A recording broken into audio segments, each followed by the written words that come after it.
Milky Biscuit, Nutella Crunch, and Chewy Pistachio, presenting our Chewy Cookie series. Tara? Mag-decide na nga kami na gumawa ng iba't ibang klaseng flavors ng Chewy Cookie. So dahil tatlong flavors to, tatlong bowl yung kailangan natin. And gumawa muna ako dito ng tig 100 grams each. So in total, yung kunapa natin or kataypi ay 300 grams and then dinivide natin into 3. And syempre, each kataypi, iba't ibang klaseng spread ang nilagay natin. Sa una, yung biscuit or yung speculoos. And then yung pinakabago natin, yung Nutella. At ito syempre, yung original, yung kunapa pistachio ng Cabela, Philippines. So same procedure, imimix lang natin to hanggang well incorporated yung kataypi at yung spread na nilagay natin. At dahil nga mas madali talaga siya kung kakamayin mo, kesa gumamit ng spatula yan, kinamay na natin. And then dahil nga sobrang tagal na namin ginagawa to, kabisado na namin at hindi na namin tinitimbang. Kumbaga instinct na lang talaga siya. At approximately 15 to 17 grams each filling yung nagagawa namin sa tablespoon na gamit namin. And then yan, syempre hindi ko na iisa-isahin at ipapakita sa inyo kung paano natin siya binibilo. Pero kami kasi sobrang easy na lang niya sa amin. Hindi na namin kailangan pang bilugin. So syempre hindi naman makukompleto ang ating chewy cookie kung wala ang marshmallow. Syempre gamit natin dyan na Sucre Foods Mellow Marshmallow. At halal nga pala to mga Lodi Cake. Kaya safe na safe siya kahit sa mga kapatid nating Muslim. Dito nilagay na natin yung butter at yung powdered milk. And then microwave lang ng 3 minutes at ayan na siya, melted na siya. Huwag nyo lang i-over ng sobrang init kasi mababawasan yung floppiness talaga ng ating marshmallow. Ayaw naman natin yon kasi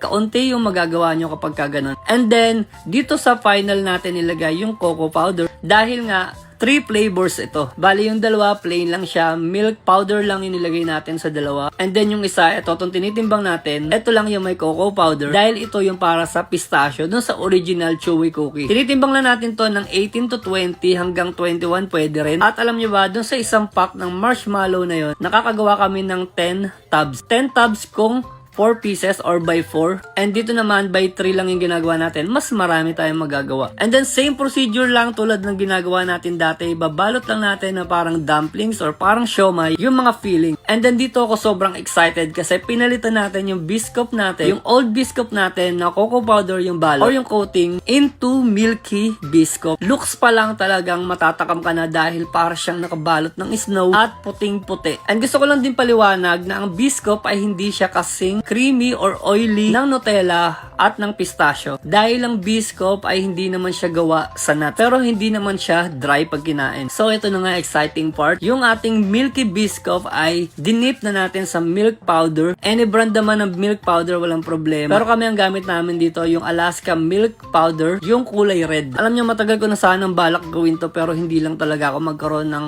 time. Pero eto na nga, sobrang excited ako kasi gustong-gusto ko na talagang palitan yung looks ng biscuit namin. And then gamit tayo dito ng 2 ounce na cupcake liner. Ordinary liner lang to para malambot lang siya. At alam nyo ba, nung tinikman ko to, grabe, yung milky biscuit talagang mas naging lasang biscuit siya kasi wala na cocoa powder na medyo umaagaw ng lasa ng biscuit. And then yung Nutella, makakapantay siya sa pistachio dahil premium talaga yung lasa niya. Alam mo yung parang kumain ka ng premium chocolates from Japan, ganon na ganon yung Nutella Crunch natin. And then eto na siya na napack natin with label at pag open mo, sheesh, napakaganda. So tara. At ito yung loob niya, napakaganda, napakasarap at makikita mong hindi tinipid yan. At walang titigil sa trend na to dahil ang dami talagang naghahanap sa amin at mas dumadami pa rin yung mga resellers natin all over the Metro Manila hanggang mga kalapit na probinsya. At ikaw na nanonood dito, deserve mong matry tong ating Chewy Cookie series. So ilang thank you for watching. See you soon. Yeah, bye!